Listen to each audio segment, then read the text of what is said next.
Karibu sana mpenzi mtazamaji katika kipindi chetu cha The Youth Talk Show. Kipindi ambacho kinaangazia masuala ya vijana kila siku ya Ijumaa masaa kama haya baada ya nyimbo za sifa na nyimbo za kuabudu kupitia Biblia Husema Television. Kumbuka kwamba pia unaweza kutupata katika B Husema kwenye Twitter na Biblia Husema Broadcasting kwenye Facebook na pia YouTube. Utafika pale na utapata mengi ambayo tumeweza kuandalia, ikiwemo vipindi vyetu vingine ambavyo vinapeperushwa kutoka kwa television hii. Karibu sana kwa The Youth Talk Show. After a long break we are back, and of course natumai ya kwamba mmekuwa pale nyumbani mkifanya mengi. How is the year going? Tumefika mwezi wa 6 and very soon we are going to the end of the year. All right, it's a Friday na karibu sana kwa The Youth Talk Show. Ni mimi TJ nikisema karibu sana. So while I was away, hizi time zote tulikuwa tunajaribu kuangalia masuala mengi ambayo vijana wanapitia and of course watu katika jamii. Swala kuu ambalo tumeangalia ni migogoro ambayo imeweza kukithiri katika jamii na jinsi watu wameweza kutoa suluhisho ya migogoro hii. Baadhi yao ni wengi wameweza kutoa wengine uhai. Ile committing suicide. Watu wanapigana tu, watu wanauana. Tumeshindwa kupata njia mwafaka ama njia mbadala ya kusuluhisha utata katika jamii. Na katika pilika zangu nikakutana na wenzangu ambao wanatoka katika shirika la Afrinov.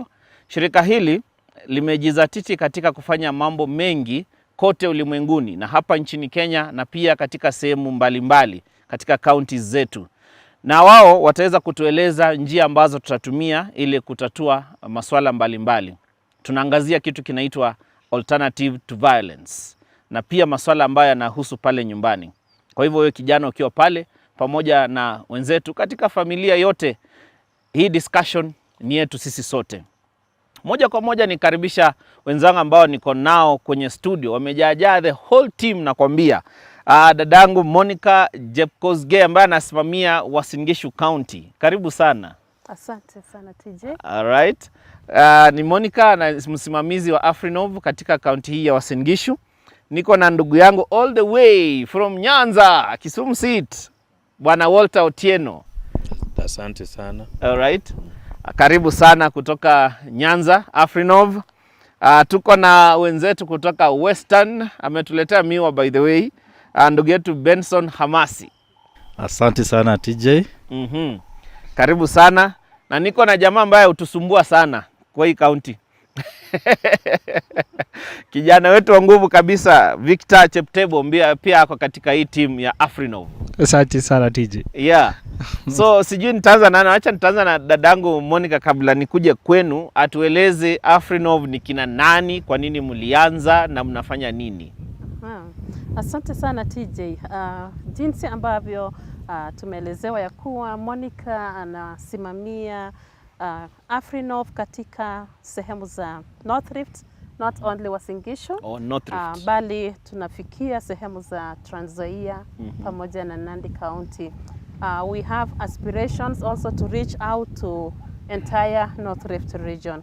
So Afrinov is a non-profit making organization and it was registered in 2019, but we have been in the peace building field since 2010, carrying out basically alternative to violent program known as Turning the Tide program. It's a great program that has impacted many lives, individually and even the communities. I'm glad because today we are here with the other team from Western region and also from Nyanza region, so that we can see collectively on how we can preach peace in entire nation and ensure that we have a sustainable peace. Okay, ni kwa nini mliamua tu? Why did you target this side? Are you northeastern?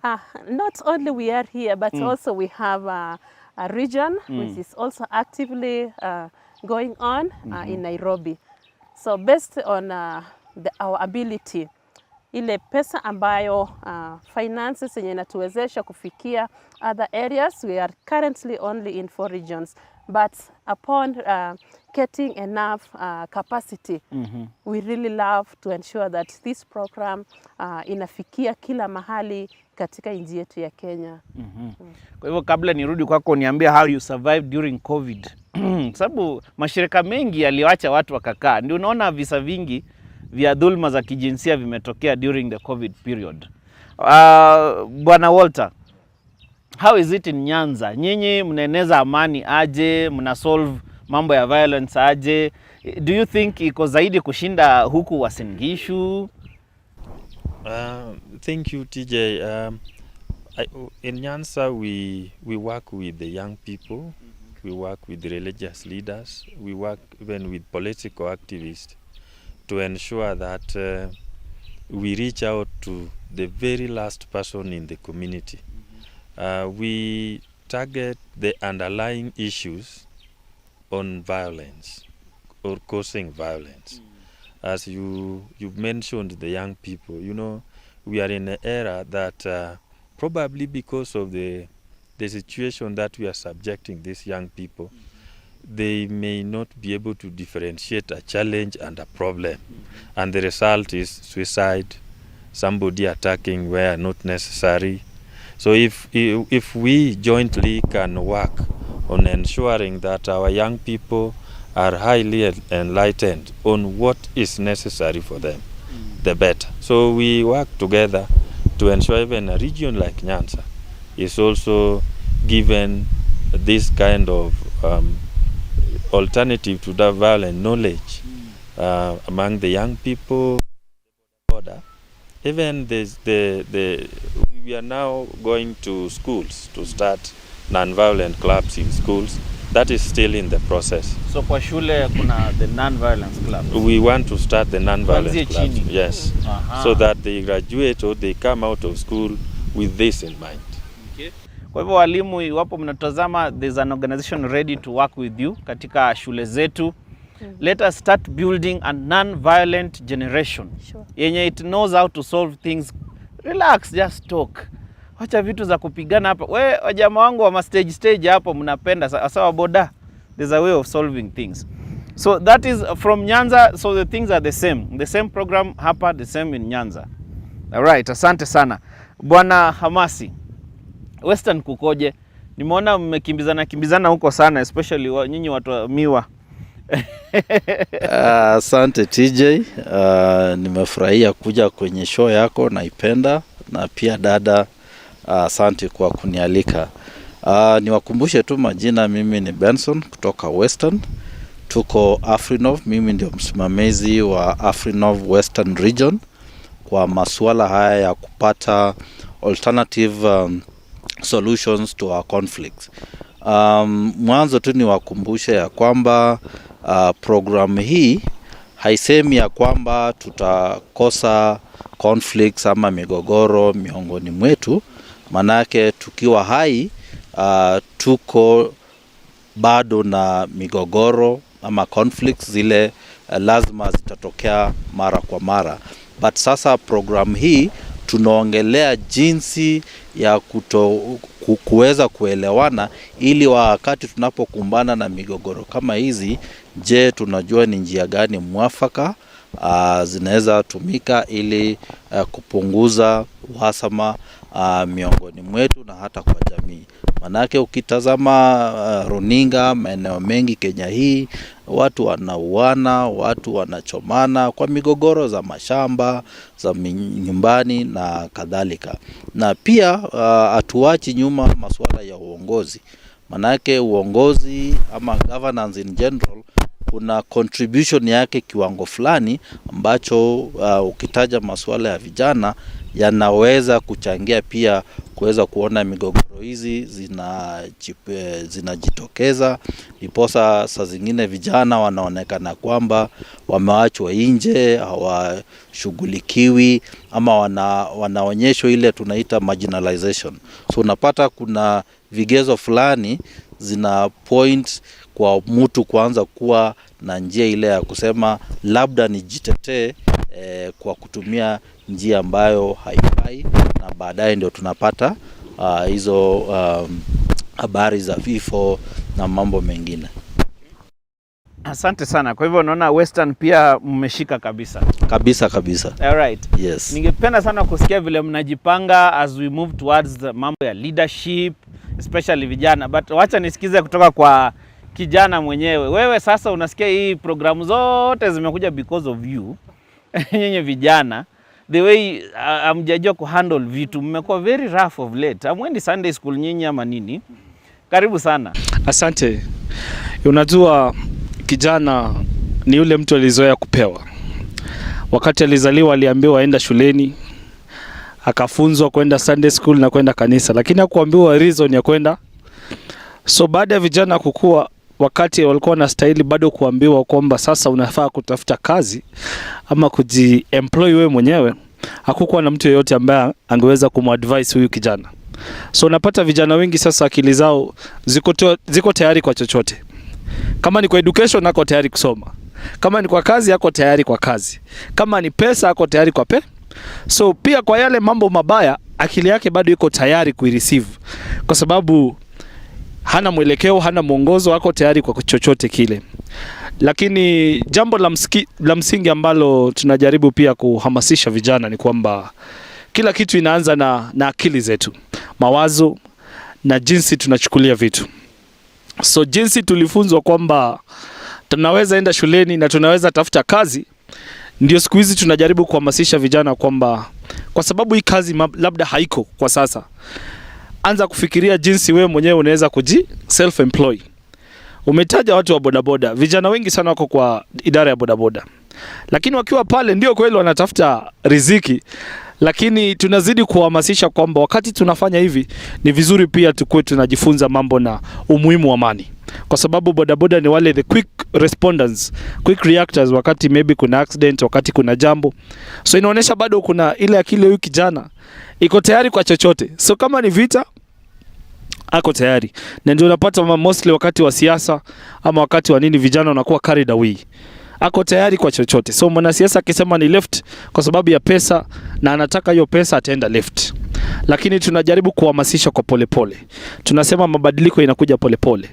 Lakini na baada ya muda tukiwafunza kwamba tukibadilisha mawazo zetu, tuanze kujifunza kufanya self businesses, zile kazi ambazo sisi wenyewe tunaweza zifanya.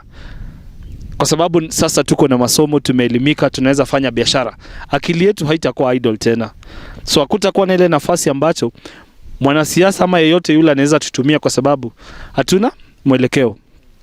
Tukihamasisha polepole ambacho tunaamini tumeanza na tunazidi kuendelea, tutakuwa na mabadiliko na tutakuwa na watu tofauti ambao watakuwa wanaitwa vijana. Ni vijana ambao watakuwa wanaleta mwelekeo na mwongozo huko mbele. So hamtakubali tena kutumika hakutakuwa na yule ako tayari kutumika, kwa sababu at least tumesoma, tumejifunza, tuko na pesa. Unajua unatumikanga wakati hauna pesa, wakati uko desperate kimaisha, lakini wakati at least wewe mwenyewe unapata kakitu, unaambia mtu tajiri relax, kweli uko na pesa, lakini situongea kwanza tuelewane. Uko sure youth unajua wataacha hiyo pesa. A few wanakubali. Wale tu a few wenye bado wako na challenges ndio tunajaribu kuwafunza. Unajua tukifunza polepole pia wao wataona kama wenzetu wamewacha na wanafanya hii na wanaendelea, mbona sisi pia tusifanye na tuendelee. So the main thing ni encourage vijana wajihusishe katika mambo ya kujenga taifa. Kabisa. Ndio waache kutumika. Alright, nitarudi kwako tu bado. Dadangu Monica. Umeniambia kwamba Afrinov inashughulika na mambo ya dhulma za kijinsia ambayo umeweza kufanya sehemu za Trans Nzoia, Nandi na sehemu mbalimbali. Sijui tuongelee dhulma za kijinsia ama tuongelee kuhusu jinsi mnajipanga katika alternative to violence in terms of governance?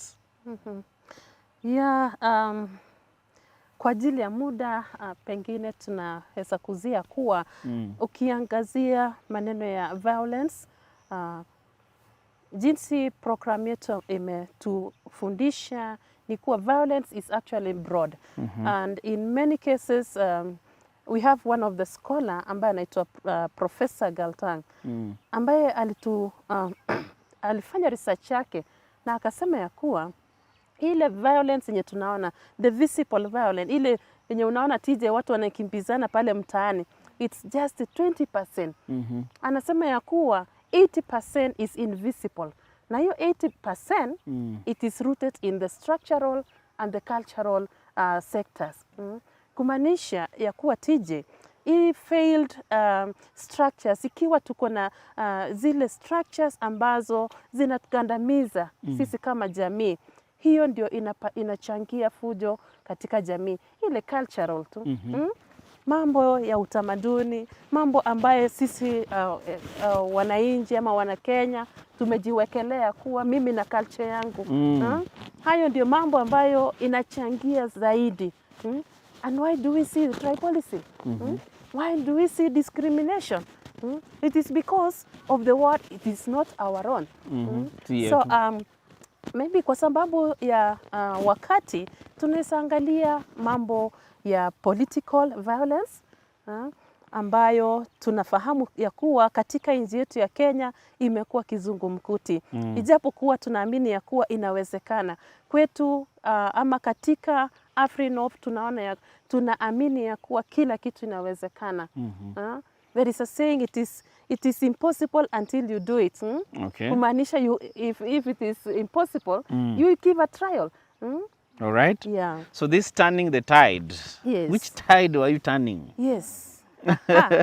We have so many tides in life. Yes. Yes. And basically turning the tide ni jina ambayo imewekwa on this program ambayo ni non-violence for social change. Okay. Na so many tides are happening. The violences that we are experiencing, the conflicts, the gender-based violences, issues of suicide, issues of poor governance, zote, there is tides that we need actually to turn in a non-violent way, in a way that will show respect to you, TJ, and also as someone who is your opponent. I don't know if, Walter, you are turning the same tides in Nyanza. Is it the same issues as Monica hapa? Are they the same in Nyanza? Very similar, TJ. But before that, allow me to comment on, because this is a youth talk show. We want to emphasize something, that youth as a stage of life is very seasonal. Very seasonal, and you may end up regretting what you do at this moment in the next 5 or 10 years. And you regret it permanently. I want to say this, that young people must take responsibility, because it is at this stage that we say, before you leave, try to leave a mark, but positive mark for your society. In a development system, in a development structure of a community, the strength of that development is young people. The wisdom of that development are the elders. And that the other aspect of development for women. So if we can work together, these 3 categories together, then we have a holistic approach to development. You said strength is in the young people, wisdom is in the elders. And the elders. So if you leave the elders, at pillars. the strong pillars of those development. So if you don't mix the 3 together, then you get it wrong. That is why we say we want to urge our people to address the issue of gender-based violence, so that we give even the women morale to work, to achieve, and to give us their potential towards the development. We want to tell the young people that it is not getting it through violence that you achieve it, but you get it through being smart, and you can even get it through non-violence. I hope Victor anasikia hiyo. Yes, but You be smart, my friend. in the interest of time, allow me to say, yes, we also turn the tide, but we turn it similarly the way my colleague have said, through ensuring that there is good governance, through ensuring that there is gender-based violence and gender-based non-violence and equity, that inclusion. We ensure that even that goes with structural violence. If we look at the way we do our governance system in a manner that is not responsive to the people. So where do we want the youth to be? If a barabara that was being built is not complete and we are told we need another budget. Yes. So those are the questions that we need to answer before even we go to the young people to be nonviolent. Sometimes it is reactional. Okay, so they react. Okay, same issues in Western?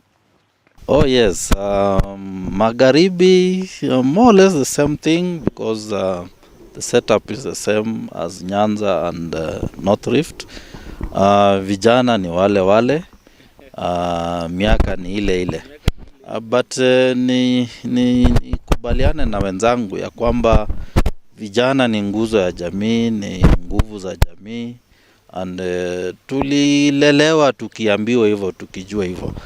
Lakini kuna jambo moja ambalo tusipolifungua na kuongelea vijana ni nguzo ya jamii, au ndio nguvu yetu, au ndio the protectors as we are told, na vijana wanaanza kuzeeka na wanaanza kujiuliza ni lini tuta actualize hii maneno tunaambiwa. Vijana ni viongozi wa kesho. Kesho ni lini? Wanafika 50 na bado unafika 50 unashangaa kesho yangu ni lini, na wale wako 50s na 60s bado wanajiita vijana. Sasa unashangaa utakuwa kijana mwisho lini? Yeah. So masuala hayo yanachanganya watu, haswa vijana ambao wanafika mahali wanaanza ku lose hope, wanaingia mambo ya madawa na vitu kama hizo, then mwishowe tunaanza ku lose a generation very very very slowly. Tukirudi upande wa mswada ambao ulikuwa wa governance, the contributors of it na violence is kuna what we call indirect contributors to violence from governing structures. Mfano nikupe, nikitembea miji yetu ya Kakamega, Kisumu wenzangu, hata nimekuwa Eldoret, nimeona vijana wengi wanajaribu kujikakamua kimaisha. Unapata msichana pale amemaliza form 4 ama college, anapika chips akiuza za 20-50 ili apate kidogo ile atakuwa analisha mtoto nayo kitu. Utapata kijana pale ana bodaboda, ana kinyozi, lakini serikali inapokuja na mikakati yake labda ya kupanua barabara, ujenzi na vitu kama hizo, hawaweki maanani hawa vijana ni kitu gani walikuwa wanafanya, na je tutawekaje in alternative positions na mahali walikuwa, ili ya kwamba wasiathirike vibaya bali waweze kujiendeleza kidogo na maisha ile wanafanya. But maajabu nikitembea mimi naona vibanda zinabomolewa, vinyozi zimekuwa flattened na caterpillar, and yet hakuna alternatives zimewapea kwamba labda kiwanja chenyu sasa kitakuwa pale cha kufanya kazi na kadhalika. Hawa vijana unaweka in a dilemma that they become calm for some time until ile opportunity inakuja. Na unajua Kenya opportunity inakuanga wakati wa election. Sasa hizo hisia zinaanza kuchemuka, anasema nimejaribu biashara, nikafungiwa, nikafukuzwa, sasa nifanye nini? Mi niende street, niende nitafutane na mwanasiasa, hata akinipa 1,000 niko tayari kufanya chochote. So we are telling both the government and the leaders that kwamba wana mwongozo wa kupea vijana na pia jamii wakati hata wanafanya majukumu yao katika maofisi zao, ili ya kwamba waweze kuwa conflict sensitive na ile decision wanafanya. Asante sana. Kwa hivyo umeweza kusikia mambo ya vijana, Victor, wewe. Yeah? Yeah, na ukaambia kwamba you need to learn that there's strength coming from then there's wisdom na kuna pillar from men. So hii mambo ingine mbio hiyo, just be smart. But I know definitely wewe you've come up na umekuwa ukiona mambo mengi mpaka up to where you are now. Usingoje ufike 50 bado ujipeleke youth workshops. Okay. Kuna watu bado wako 50 na bado ni youth. You are still representing youth. Youth, what is the last age for youth? 35. So anything above 35 tafadhali usionekane kwa any youth forum. Usijiite youth at heart. Wewe ni mzae, ruka pande hii ingine tukae huko. Sure. But for the young people now, just like Walter and Benson have said, is that uko na that age, there's a productive age, and that is the age which Victor you are in. Use it kabisa. Usifike 60 years bako ujiulize now exactly what was I doing. Unajiona kijana. Vijana tulisema mara ya kwanza kwamba tulikuwa tumezoeshwa kufidiwa. Ile feedings. So baada ya shule tulikuwa tunaamini kwamba tuliambiwa tusome kwa bidii, si ndio? Baada ya kusoma utapata kazi. So baada sisi tumemaliza kusoma, tuko ready kabisa kupewa hii kazi. Lakini sasa wazee wataki kutuamini kwamba ile kazi wao wanafanya vizuri pia sisi tunaweza ifanya. Na tuko na internship kweli siku hizi. Internship tu inatusaidia kuhakikisha kwamba tuna perfect, tuna improve. Lakini sasa usipopewa nafasi, wazee wanazidi kuwa au ndo wanabaki tu pale wanakuwa reappointed. Sisi tutaipata nafasi lini? Na the more tuna strain, the more tunangoja, time inazidi kusonga. Na wazee walipata aje? Zai tujui, maybe ilikuwa connection ama nini. Siku hizi generation unajua vijana sasa wameachwa au tu ni kuzunguka, wamechanganyikiwa, wako desperate. Mtu anajaribu bodaboda inamshinda, anajaribu agriculture inamshinda. Kwa biashara hata of late tulikuwa tumerequest kama vijana wanaweza kuwa subsidized, kama license zao zinaweza kuwa subsidized. At least apeweko ile favorable environment so that akianza biashara asikuwa na strain. Wenye naonanga wamejaa town wana bet. I want you to look at that camera na uwaongeleshe. Now tell them this is what we want to tell the young people. Watch and tell them. Tumesema vijana kila kitu ni mindset. Wakati tulizaliwa tukaambiwa tufanye hivi. Sasa kufika hapa mazee kimeumana. The only option ni kurudi na kuanza kufikiria mambo ya biashara. Serikali zinatusaidia sana kufanya mambo na kujifunza mambo na hizi mambo na vocational training skills.